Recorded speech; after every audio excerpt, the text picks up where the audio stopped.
बस उसी समय उसने फेरे पूरे भी नहीं किए और गुरु का जो फरमान था उसको सुनते ही भाई जोगा सिंह चल दिए। चलते रास्ते में पैदल चला, चलते चलते रात पड़ गई। रात पड़ने में सराय में रुका, लेकिन ख्याल संसारी हो गए थे। मैंने बात बताई है कि गुरु पल पल तुझे पोसे रहंगता तेरी सब विधि खोसे। गुरु जीव की पल पल रक्षा करता है और उसके अभिमान को भी खत्म करता है। लेकिन किनका? जो गुरु के हो जाते हैं उनका। जो बेमुख गुरु से पिटते वो भव सागर में गिरते। जो जीव गुरु से बेमुख हो जाते हैं वो भव सागर में नरकों में जाके गिरते हैं। लेकिन कोई बिरला गुरुमुख होगा जो अपनी लाइन पे और गुरु के वचन की पूरी पालना कर लेगा। भाई जोगा सिंह वहां से तो चल दिया, लेकिन रास्ते में आके अभिमान हो गया उसको, विचार करने लग गया क्या कि मेरे जैसा भी गुरुमुख कोई हो सकता है कि शादी के समय फेरों को बीच में ही छोड़ के अपने कुल परिवार की बातों को भी, रिश्तेदारों की बातों को भी नकार दिया, अपनी शादी जो हो रही थी उसको भी मैं बीच में ही छोड़ के चल दिया, तो मेरे जैसा कोई हो नहीं सकता। ये जब अभिमान के शब्द उसके दिल में आए और जब ये आते ही गुरु महाराज ने उसकी परीक्षा शुरू कर दी।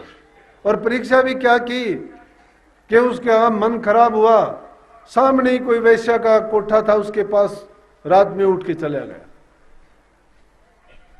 जब वहां उस पर कोठे पे जाता है तो कोई आदमी दरबान खड़ा है गेट के पास, कहने लगा कहाँ जाता है?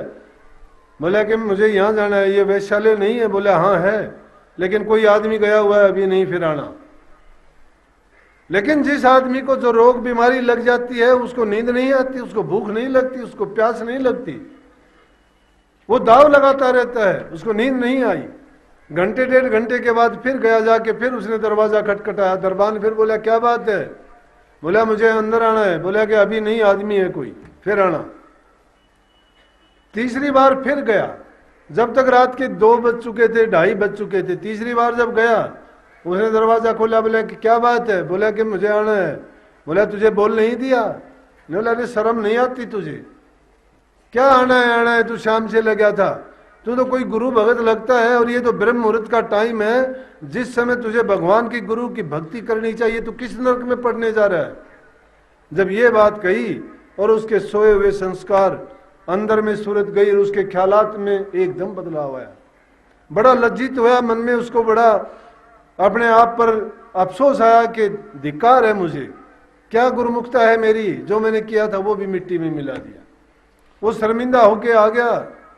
और अगले दिन जब गुरु दरबार में पहुंचा तो 10वीं बादशाही का सत्संग चल रहा था। दीवान साहब में बैठे थे सत्संगी, वहां और दूसरे बैठे थे। और बैठे बैठे गुरु महाराज की आंखों में नींद थी।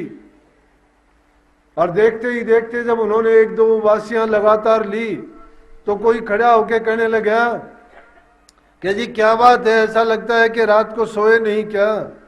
बोला कि भाई हमें कौन सोने देता है, ये बात तो जोगा सिंह से पूछो आप। ये बात जोगा सिंह से पूछो मैं कितना सोया हूं। जो जोगा सिंह खड़ा होके हाथ जोड़ के कहने लगा कि गुरु महाराज मैं आपका चोर हूं, मैं आपका अपराधी हूं, मैंने आपको नहीं सोने दिया। जब उसने सारी बात बताई तो गुरु महाराज ने उस दरबान का रूप धर के सेवक के लिए पूरी रात उसका पहरा दिया कि नहीं दिया? अरे जब इस प्रकार से गुरु अपना सर्वस्व लगा के भी सेवक को भटकने नहीं देते हैं, मार्ग से विचलित नहीं होने देते हैं, लेकिन गुरु की शिक्षा को शिष्य मानने वाला होना चाहिए। हम जब उनकी शिक्षा को दरकिनार कर देते हैं, उनके वचन को मानते नहीं हैं, अपने विचारों को जो हमारे मन के अंदर घुलते फिरते रहते हैं, हर बात में हम अपना स्वार्थ, अपना लालच, अपनी ही बात को मनवाना और मानना चाहते हैं। गुरु की बात में ये नहीं सोचते कि क्या मौज है। जो मौज मालिक की होती है उस मौज को समझो, दुख आता है उसको भी उपहार समझो कि मालिक ने मेरे लिए तोहफा भेजा है, इसमें भी कोई ना कोई मेरे लिए अच्छा गुण और बेहतरी की कार्रवाई हो रही है। लेकिन हम तो क्या करते हैं, जब थोड़ी दिक्कत आती है तो उसको सोचते कोसने लग जाते हैं, कहते हैं कि क्या गुरु है, मुझे ये दिक्कत है, क्या नाम हुआ, मैं नाम ले नहीं सकता। अरे नाम क्यों नहीं ले सकते? हमें तो सिर्फ एक शिकायत करने के लिए बहाना चाहिए। जब हमें करने के लिए कहा जाता है तो करते कुछ नहीं है। हमें जो करना कहते हैं उसको अगर सुन के और वो करना शुरू कर दें और फिर तुम्हारा काम नहीं हो फिर कह सकते हो। लेकिन आज जो कुछ है इसको ये ना सोचना कि हमारे साथ ये क्यों हुआ, कि मैं अच्छा करते हुए बुरा क्यों हुआ, मैं सच्चा होते हुए भी मेरे साथ ऐसी घटनाएं क्यों होती हैं, परेशानियां क्यों आती हैं। ये जो पीछे के संस्कार, पीछे का कर्म का वजन और कर्म की पोटली जो बांध के हम लेके आए हैं अपने साथ, वो हर जीव को अपनी पूरी करनी ही पड़ेगी।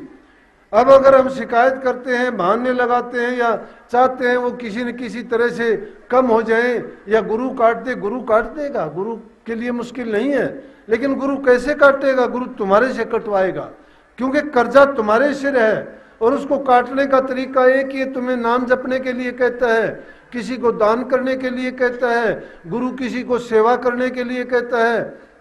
कितने रास्ते हैं, किसी के कर्म भजन से कटेंगे, किसी की सेवा से कटेंगे।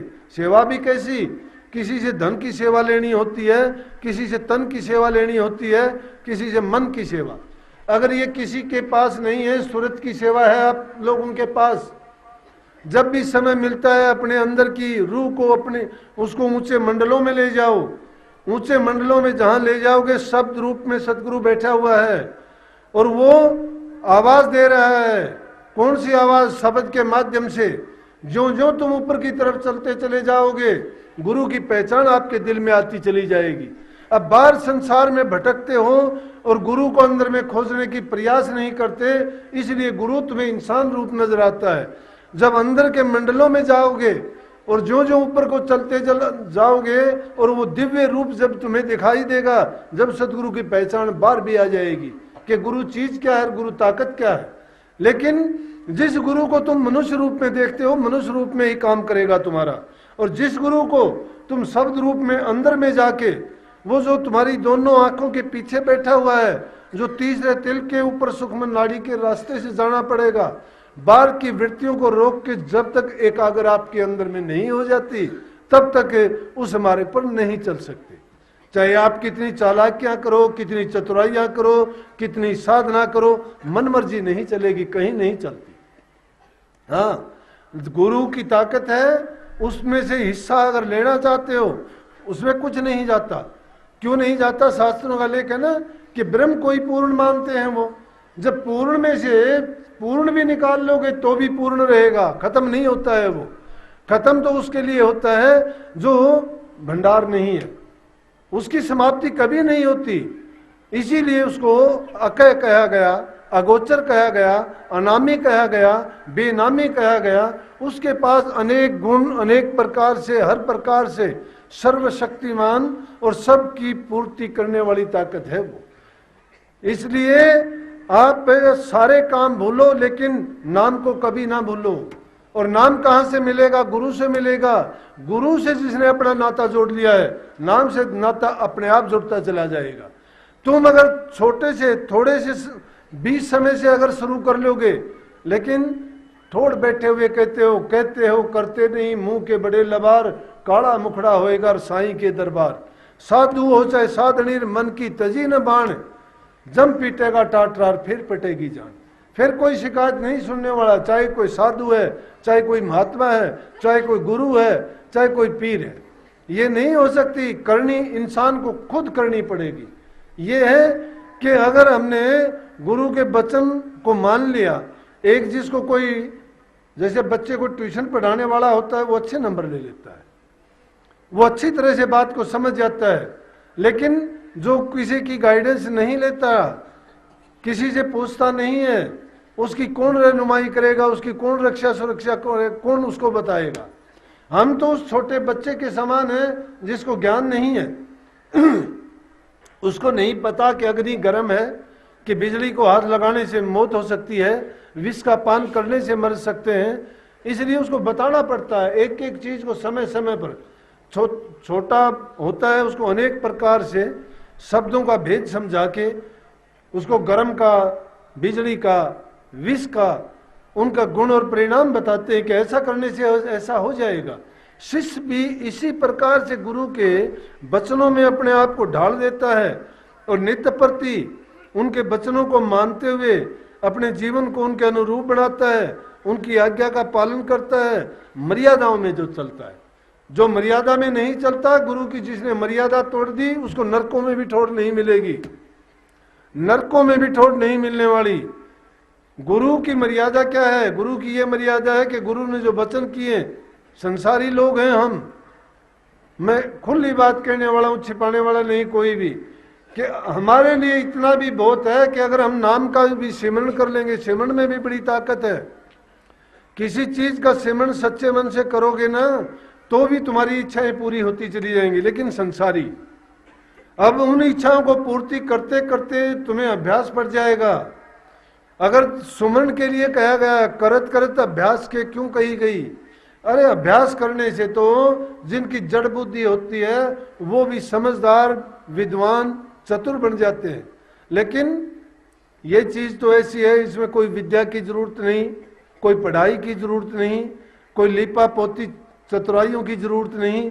इसमें तो सिर्फ अपनी अंदर की लो और लगन लगाने से, मन की वृत्तियों को बाहर से हटा के अंदर में जब जोड़ देंगे, उस शब्द के साथ जुड़ जाएंगे, नित्य प्रति थोड़ा थोड़ा भी करते चले जाएंगे तो भी बहुत इकट्ठा हो जाएगा। मानते हैं कि हमारी वृत्ति अनेक जगह बिखरी हुई है, गृहस्थ में रहते हुए, समाज में रहते हुए अनेक प्रकार की उलझने हैं, घर परिवार की समस्याएं हैं। लेकिन उन समस्याओं के समाधान के लिए भी, उनके लिए भी इलाज यही है कि तुम जब नाम का सुमरण करोगे, किसी भी काम को करो तो सुमरण करते हुए अगर उस काम को करोगे तो तुम्हें उसमें कोई भी दिक्कत और परेशानी नहीं आएगी। दूसरी चीज, अपना वजन हम सब कुछ जब अर्पण कर देते हैं, अब आके क्या कहते हैं, गुरु के पास जाते हैं, जाके कहते हैं जी मुझे दुख होता है, मुझे ये तकलीफ है, मेरा ये नुकसान हो गया जी, मेरा ये करो जी।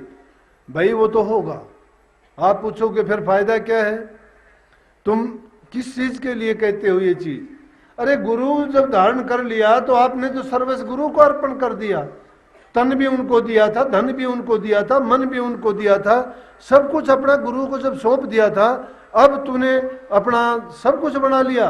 अब शरीर भी तेरा हो गया, धन भी तेरा, नुकसान भी तेरा होता है, शरीर में भी तेरे में दिक्कत होती है, परिवार में भी तेरे में मुश्किल आती है, फिर तो तूने दी नहीं वो चीजें। और जब गुरु को दे दी तो फिर तुझे नुकसान कहाँ? गुरु को नुकसान है। जब गुरु का नुकसान होता है, गुरु अपने आप पूर्ति करेगा। तेरे जिम्मे गुरु ने जो काम लगाया, क्या किया तूने? गुरु ने कहा था नाम का सिमरण करना, ध्यान करना, अभ्यास करना, नागा नहीं करना, लेकिन वो काम हमने नहीं किया। अपनी चीजें दिखावट में तो दे दी कि जी नाम दे दो, नाम की बख्शीश करो। नाम क्या काम देगा आपका? नाम को जाना ही नहीं। कबीर साहब ने तो कही है कि हम ना मरा मरे संसारा, मरे सोई जिन नाम न जाना। मरता कौन है? जिसने नाम को नहीं समझा, जो नाम को नहीं जाना। नाम क्या है? नाम भेद है, और वो भेद क्या है वही तो गुरु बखान करता है। नाम की दीक्षा जिसको मिल गई और नाम का आसरा सहारा जिसने ले लिया, और उस नाम को वो समझता कुछ भी नहीं है। क्यों नहीं समझता? कि अगर उसको सब कुछ समझता तो उस नाम की कमाई करता। अरे तुम जिस चीज में 2 पैसे तुम्हारे आने होते, तुम सोचते हो खेती करने से अन्न पैदा होगा, हमारा पेट भरेगा, काम करते हो, सारा दिन करते हो। दूसरे मजदूर लोग, कारखाने में काम करने वाला सोचता है कि मैं पूरा दिन 8 घंटे काम करूंगा, मुझे इतनी पगार मिलेगी। उस पगार को लेने के लिए पूरा दिन काम करता है, नजर भी इधर उधर उठा के नहीं देखता। क्यों? उसको पता है उसको करने से उसको पैसे मिलेंगे। लेकिन यहां जो कमाई करोगे उससे तो वो दौलत मिलने वाली है जो कभी खत्म नहीं होगी। संसार की चीजों को जो हासिल करते हो तुम, इतना ध्यान तवज्जो और इतनी मेहनत करके, वो चीजें तो यहीं रह जाएंगी, खत्म हो जाएंगी, शरीर तक सीमित हैं, चंद रोज के लिए हैं। लेकिन नाम तो तुम्हारा साथ जाएगा, और वही नाम तुम्हें तैयार देगा। जब लेखा देखा देना पड़ेगा तो उस कचेड़ी में सिर्फ बात यही पूछी जाएगी कि नेक कर्म कितने किए हैं, बुरे कितने किए हैं, कौन सा इसका क्या हिस्सा बनता है, और वही इसको दे दिया जाए, वही इसको दे दिया जाए। अगर हमने अच्छे किए हैं, अच्छे के लिए भेज देंगे। इसीलिए संतों ने कहा है अच्छे कर्म, दान पुण्य करना, भलाई के काम करना, भूखे गरीब की मदद करना, ये समाज में अच्छे कार्य हैं। इंसानियत है, इनमें दया का भाव है, प्रेम है। और जब तक वो हम नहीं करते हैं, हमारे दिल में दया प्रेम नहीं है, प्यार नहीं है, तो जो इंसान से, दूसरे जीवों से प्यार नहीं करता, वो प्रभु से प्यार नहीं कर सकता। जब इन चीजों से प्यार करोगे, दया आपके मन में आएगा, दया आएगी तो आपके मन के भाव पलट जाएंगे। दिल में दर्द पैदा होगा जब भी कोई दुख देखोगे किसी का, नरम और कोमल दिल हो जाएगा, क्योंकि परमात्मा का हृदय भी बड़ा कोमल है। लेकिन हम करते क्या है कि हमें सुख चाहिए, दुख लेश मात्र भी नहीं होना चाहिए। लेकिन ये भी नहीं सोचते कि इन दुखों का कारण ये है कि पिछले जन्मों में जो कर्म किए थे ना, वो हमने नेक नहीं किए, इसीलिए वो कर्म भोगने के लिए आ खड़े हुए संसार में। कबीर साहब ने तो क्या कहा, काशी के हम बासी कही अरे मेरा नाम कबीरा, एक बार मुख से नाम बसारा जात जुला किन्ना। अरे कि एक बार मैंने नाम बिसारा था, मेरा तो उसी नाम बिसारने के कारण जुला जाति में मेरा जन्म हुआ। अब जिसकी जैसी भावना वैसा ही उसका जन्म होता है, जिसके जैसे कर्म वैसे ही उसके भरम दिमाग में पड़ जाते हैं। और ये भूल भरम निकालने के लिए ही संत सदगुरुओं की शरण, सत्संग और उनके नाम की आवश्यकता और जरूरत है। संतों के पास जाके भी हमने अपनी मूढ़ बुद्धि को, हमने अपनी दुर्मति को नहीं त्यागा, और फिर भी हम उसी हालत में बरतते रहे, फिर भी हम एक दूसरे से जलन ईर्ष्या रखते हैं, और फिर भी हम काम क्रोध की अग्नियों में जलते रहते हैं, तो फिर हमें ये सोच लेना चाहिए कि हमें कुछ हासिल नहीं हुआ, कुछ नहीं मिला। नर्तन चोला पाके भी अगर हमने अच्छे नेक काम नहीं किए, नर नारायणी चोला बोलते हैं इसको, नारायण का रूप हमें दिया परमात्मा ने, कहा कि भाई मैंने तुझे इंसान का रूप दे दिया, सारे काम करने के लिए आजादी दी, पूरी बल पोरस ताकत दी तुझे, ज्ञान बुद्धि चतुराई दी तुझे, लेकिन इन चतुराइयों को, ज्ञान को, बुद्धि को मैं देखूंगा कि तू किस चीज में लगाएगा। वो करने के लिए तुझे आजादी दी गई है, क्योंकि उसकी भी एक मर्यादा थी कि काल पुरुष का वचन भी ना टूटे और जीव इस भ्रम से भी निकल जाए। इसीलिए उन्होंने स्पष्ट बात अगर कही होती तो ये काल देश उजड़ जाता। ये काल की रचना है, सतपुरुष ने उनको ये आजादी दी, लेकिन जीवों के लिए इतना तरीका छोड़ दिया था कि ये जीव करनी करके पार उतर जाएगा। महापुरुषों को समय समय पर जीवों की यह हालत देख के भेजा जाता है, और वो आम सत्संग जारी करके और किसी भी प्रकार की सिद्धि शक्ति ना दिखा के इन जीवों को सादे भाव से, इंसान रूप में, सादे वेश में, सादी वाणी में, सादे रूप में वो ज्ञान की गंगा बहाते हैं कि जिसकी नेत्र खुले होते हैं ज्ञान के, जिसका बुद्धि जग जाती है और जिसके कर्म पीछे के खत्म हो जाते हैं, और जो जीव भाग से अपने कर्म को खत्म करना चाहता है, वो संतों की बात मान के संतों की शरण में जाके नाम की कमाई करता है और अपने जीवन को सफल कर लेता है। इसीलिए कहा कि सतगुरु खोजो है प्यारी, जगत में दुर्लभ रतन यही। जब ये दुर्लभ रतन मिल जाता है, उसको किसी प्रकार से खर्चो खाओ, जिसको वो रतन मिल गया उसका ये जीवन भी सुखी है और उसका परलोक भी सुखी है। दोनों जीवन बनाने के लिए और हर प्रकार से सुखी और संपन्न रहने के लिए ये ना सोचना कि वो करने के बाद में तुम्हारी गरीबी मिट जाएगी, ये ना सोच लेना कि तुम्हें शरीर का रोग नहीं आएगा, ये मत सोच लेना कि तुम हर प्रकार से आनंद भोगोगे। अरे जिसको तुम आनंद कहते हो उसको संत लोग तो दुख और पाप का भंडार कहते हैं।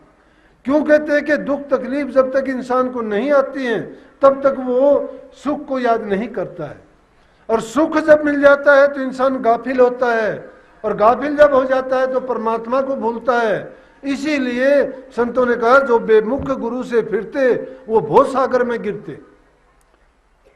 लेकिन गुरु की कहते हैं, गुरु की महिमा अब सुन मोह से, और कही जात ना रंचक मुंह से, 10वें में खेचे 9 से, फिर एक करे तो ही 2 से।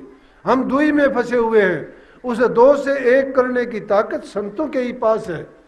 वो हर प्रकार से जीव के अंग संग्रह के और जीव के कल्याण के काम करते हैं, लेकिन जीव का भी फर्ज बनता है कि संतों के पास जाके अपने हर प्रकार से मन वचन और कर्म से पाक साफ पवित्र हो जाए।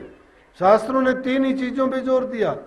और क्यों दिया? 3 चीजों में सब कुछ आ गया कि मनसा वाचा कर्मना दुख काहू मत देर ऐती रेणी जो रहर वो शब्द रस ले। शब्द का रस लेना चाहते हो तो मन से वचन से और कर्म से पवित्र हो जाओ। मन से प्रभु की भक्ति का ख्याल हमेशा रखो। सिमरण नाम का क्या है? अरे सिमरण जरूरी क्या है? सिमरण इसीलिए जरूरी है कि नाम का सिमरण करते चले जाओगे, मन में दूसरी बातों के या विकार या बुरे ख्याल तुम्हारे मन में नहीं पनपने पाएंगे। मन को हमेशा प्रभु भक्ति में, गुरु में, नाम में या गुरु के वचन में या किसी शब्द में, वाणी में लगाए रखो इसको। जब मन को लगाओगे, मन का कोई भी कसूर नहीं है, मन को मत कोसा करो। कोसना किस चीज का है? कोसना है हम इंद्रिय सुख चाहते हैं, उस सुख के भोग के लिए हम रोग में फंसते हैं। अगर उस सुख को त्याग दे तो उस रोग को अपना आप त्यागा गया, उसकी जरूरत ही नहीं पड़ेगी। क्योंकि हर चीज का परिणाम होता है। जो तुम्हारा रोग का, दुख का परिणाम क्या है? तुम्हारा भोग का परिणाम रोग है और रोग का परिणाम शोक है। शोक को अगर त्यागना चाहते हो, रोग से बचना चाहते हो तो किसी भी चीज में ना फंसो। फंसने का मतलब भोगी ना बनो। भोगी बनेगा रोगी जरूर बनेगा। एक चीज के रोगी बनो नाम के। क्योंकि रोगी को बार बार दवा की जरूरत पड़ती है, इसलिए जब नाम के रोगी बन जाओगे बार बार नाम को याद करो। तो पहली जो इस शब्द की लाइन थी उसमें कही सतगुरु का नाम पुकारो और सतगुरु को हीरे धारो। सतगुरु को जब हृदय में बिठा लोगे, वो इस प्रकार से है जिस प्रकार से दीपक को अपने मकान की देड़ी पर रख देते हैं, बाहर भी चांदना देगा अंदर भी चांदना देगा। ये देड़ी जैसा प्रकाश है। सतगुरु को जब अंदर में बैठा लोगे, ये संसार भी सब कुछ दिखाई देगा। लेकिन हमने क्या कर रखा है? बाहर के प्रकाश को देख के खुश होते हैं, अंदर में अंधेरा पड़ा है। अंदर में अंधेरा है, और वो अंधेरा किसके बिना है? गुरु बिन घोर अंधियार। जब गुरु रूपी, नाम रूपी दीपक इसमें बाढ़ लोगे, ज्ञान जब इसमें प्रकट हो जाएगा, शब्द प्रकट हो जाएगा, तो वो स्वयं प्रकाशी दीपक है। ना कभी उसको जलाने की, बुझाने की जरूरत नहीं। वहां 8 पहर 24 घंटे एक जैसा आनंद में गोते लगाओगे। बाहर चाहे कुछ भी हो, लेकिन अंदर में मगन रहोगे। बाहर फटे हाल रहोगे, किसी चीज की जरूरत नहीं होगी। क्योंकि जो चीज की आवश्यकता है, जिससे हमारा जीवन बनता है, ये जीवन तो जैसा है, ये तो कर्म भोग के पूरा कर जाओगे। सबने पूरा किया भी है, रोजाना देखते भी हैं। लेकिन रास्ते से जब भटक जाते हैं, संसार में जहां देखोगे वैसे ही जीव मिल जाएंगे। क्या बताऊं, रोजाना ऐसे ऐसे जीव मेरे पास आते। एक आके कहता है कि मेरा लड़का मुझे घर से निकालता है। कौन निकालता है? लड़का। दूसरी आके कहती है मुझे संतान नहीं है, प्रसाद दो। एक कहती है, उसको सुनती है वो कि उसके लड़के ने ठोकर मार के माँ बाप को घर से निकाल दिया। दूसरा आता है, दूसरी लड़की आती है, मुझे प्रसाद दो, 10 साल हो गए, 8 हो गए, 5 हो गए, मुझे संतान नहीं है। मैं कहता हूं संतान वाले की हालत देख ले। तेरी तरह उसने भी संतान की कामना की थी, मालिक के हुक्म में राजी नहीं हो। संतान की कामना की, पैदा भी हुआ, खुशियां भी मनाई, पाल पोस के बड़ा भी किया। लेकिन क्या हुआ? दुश्मन पैदा कर लिया घर में। उसी ने धक्के देके माँ बाप को बाहर निकाल दिया। क्या किया पैदा करके? लेकिन कभी कभी मुझे ऐसी भी चीज देखने को मिलती है। एक जवान लड़का आया मेरे पास, उसकी माँ को पैरालिसिस हो गया, लकवा। माँ बोल नहीं सकती, चल फिर नहीं सकती, लेकिन उठाए फिरता है। मैं कहने लगा तू कलयुग का सरवण है। धन्य है ऐसी संतान जो अपने माँ बाप की सेवा करते हैं। कोई भजन, कोई गुरु की सेवा, कोई मंदिर मस्जिद, कोई मूर्ति पूजा, कोई तीर्थ व्रत बेकार है उन लोगों के लिए।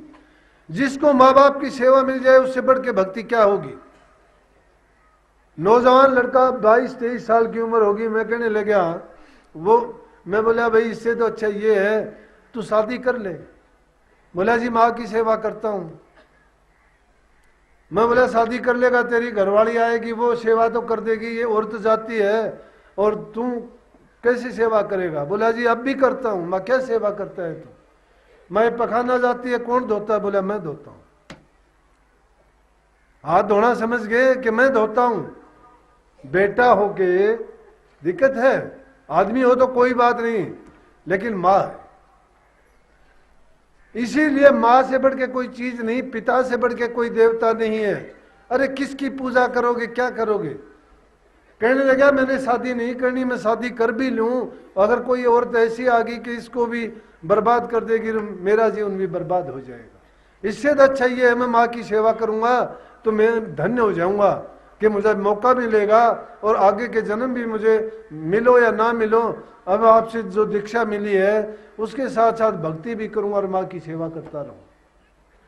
तो इस संसार में हर प्रकार का काम है, हम तो सिर्फ अपने स्वार्थ से जुड़े हुए हैं, इस खेल को नहीं देखते हैं। इस खेल को देखना चाहते हो, अंदर में जाओ, गुरु के वचन का पालन करो, देखो फिर तमाशा शीशे की तरह नजर आएगी दुनिया। ये प्रेमियों, कुछ हासिल करने के लिए कुछ खोना पड़ता है, अपने सुख सुविधा आराम त्यागना पड़ेगा। ये नहीं कि संसार के रसों का भी भोग करते रहो और उन चीजों को भी तुम समझो कि हासिल कर लें। गुरु का ज्ञान यही है कि जब उस नाम को लेके कमाई करोगे, अंदर में जाओगे, फिर देखना थोड़े दिन का अभ्यास है। अपने जीवन को क्रियात्मक बनाओ, बातें सुन के इन रोचकता की बातों में ना फंसो।